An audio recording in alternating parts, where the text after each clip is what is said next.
ये इसी तरह का तो सवाल था जो पूछा गया था 2024 में, लेकिन इसमें एरर दी रही थी। मान लीजिए अगर नहीं दी जाती तो कैसे सवाल सोल्व करते, नहीं समझे बात को, नहीं दी जाती।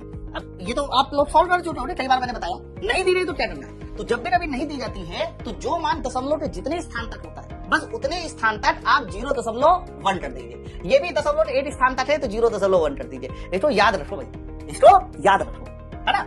अब देखो क्या बोला जा रहा है, क्षेत्रफल में अधिकतम त्रुटि पूछ रहा है। अब तो कुछ बचा ही नहीं। बच्चा क्षेत्रफल जो होता है a बराबर लंबाई जोड़े चौड़ाई होता है। अगर मैं इसका फॉर्मूला बनाऊं तो याद करो डेल्टा a बराबर फॉर्मूला बनता है l into delta B plus b into delta है।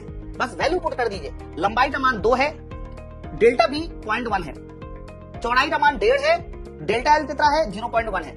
तो 0.1 बाहर हो जाएगा, ये हो जाएगा तुम्हारा लगभग 3.5 में जोड़ने के बाद 0.1 का मल्टीप्लाई कर देंगे तो इसका आंसर 0.35 सेंटीमीटर स्क्वायर बन जाएगा। ठीक है, बताइए बात सबको क्लियर हो गई ना। तो ऑप्शन नंबर सी हमारे सवाल का सही उत्तर हो जाएगा। ये वाला सवाल तो आपने लगा ही लिया था, इसका आंसर तो आपको पता है। ये भी सवाल उसी तरह से पूरा सॉल्व होगा, लेकिन इस सवाल का एडवांस वर्जन है, मैंने आपको बताया है, क्योंकि इस वाले सवाल में एरर दी गई है। अगर एरर की वैल्यू नहीं दी जाती तो सवाल कैसे सॉल्व करना है, उसी का मैंने एडवांस वर्जन आप लोगों को बताया है।